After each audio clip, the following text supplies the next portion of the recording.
ఓం సదాశివసమారంభాం వ్యాసశంకరమధ్యమాం అస్మదాచార్యపర్యంతాం వందే గురుపరంపరాం. జ్యోతిషాస్త్రాన్ని భావితరాల వారికి ప్రసాదించిన ఋషుల యొక్క పాదపద్మాలకి నమస్కారం చేసుకుంటూ, అలాగే నాకు ఈ జ్యోతిష విద్యను నేర్పిన గురువర్యులు జ్యోతిష బ్రహ్మ కీర్తిశేషులు శ్రీ ఈరంకి సూర్యనారాయణమూర్తి గారు, సూర్యశ్రీ దైవజ్ఞ గారి యొక్క పాదపద్మాలకి నమస్కారం చేసుకుంటూ, ఓం శ్రీ మహాగణాధిపతి నమః, శ్రీ గురుభ్యో నమః, హరి ఓం. వీక్షకులందరికీ నమస్కారం. కన్యారాశి వారికి ఈ వారం సానుకూలమైనటువంటి గ్రహస్థితి గోచరిస్తూ ఉన్నది.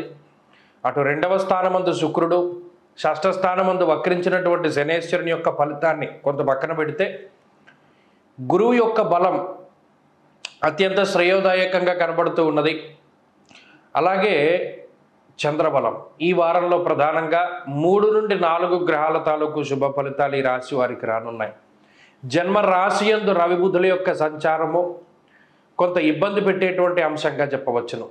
దేహార్తి చిత్త సంతాప అంటూ ఉన్నది శాస్త్రం.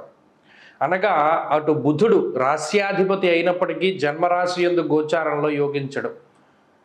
రవి ఇక్కడ ఆధిపత్యాలు వేటిని కూడా మనం చూసుకోం.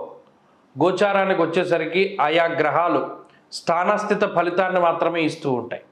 ప్రత్యేకించి ఈ గ్రహస్థితి కన్యారాశి వారికి ఆరోగ్యపరమైనటువంటి ఇబ్బందులను కలగజేయడమో, లేదా శరీరం ఒక రకమైనటువంటి నీరసము నిస్సత్తువుతోటి ఉండడం, బద్ధకం అనేటువంటిది అధికంగా ఉండడం, దీనివల్ల ప్రతి పనిని కూడా కొంత వాయిదా వేసుకునేటువంటి పరిస్థితి, పలానాది చేద్దాంలే చూద్దాంలే అనేటువంటి ఒక రకమైనటువంటి నిర్లక్ష్యమైనటువంటి ధోరణి ప్రబలడానికి కూడా ఈ గ్రహస్థితి కారణమవుతుంది.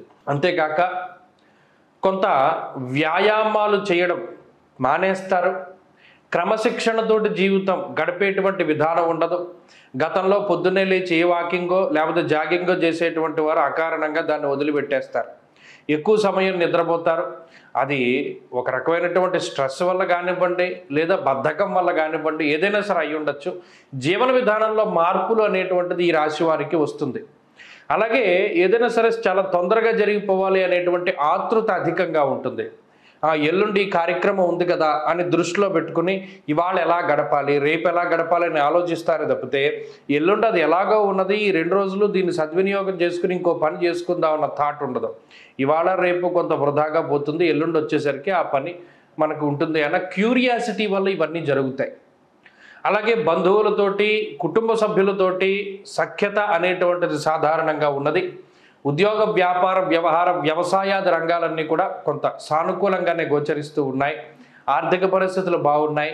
కొంత శారీరకంగానే కొంత నలతగా ఉంటుంది. ఆ ఒక్క విషయం ఈ వారంలో చూసుకోవాలి. మిగతావన్నీ కూడా కొంత సాధారణంగా ఉండేటువంటి పరిస్థితులు గోచరిస్తూ ఉన్నాయి. విద్యార్థులకి మిశ్రమమైనటువంటి గ్రహస్థితి ఉన్నది. స్త్రీలకి సైతం ఇదే రకమైనటువంటి గ్రహస్థితి అన్వయం అవుతూ ఉన్నది. కన్యారాశి వారి వారం మరింత అనుకూలమైనటువంటి ఫలితాన్ని సాధించడానికై సూర్యారాధన చేస్తూ ఉండడం చెప్పదగినటువంటి సూచన. ఈ వారంలో కలిసి వచ్చేటువంటి రోజు శుక్రవారంగా చెప్పవచ్చును. అదృష్ట సంఖ్య 5, అదృష్ట వర్ణము తెలుపు. తదుపరి తులారాశి.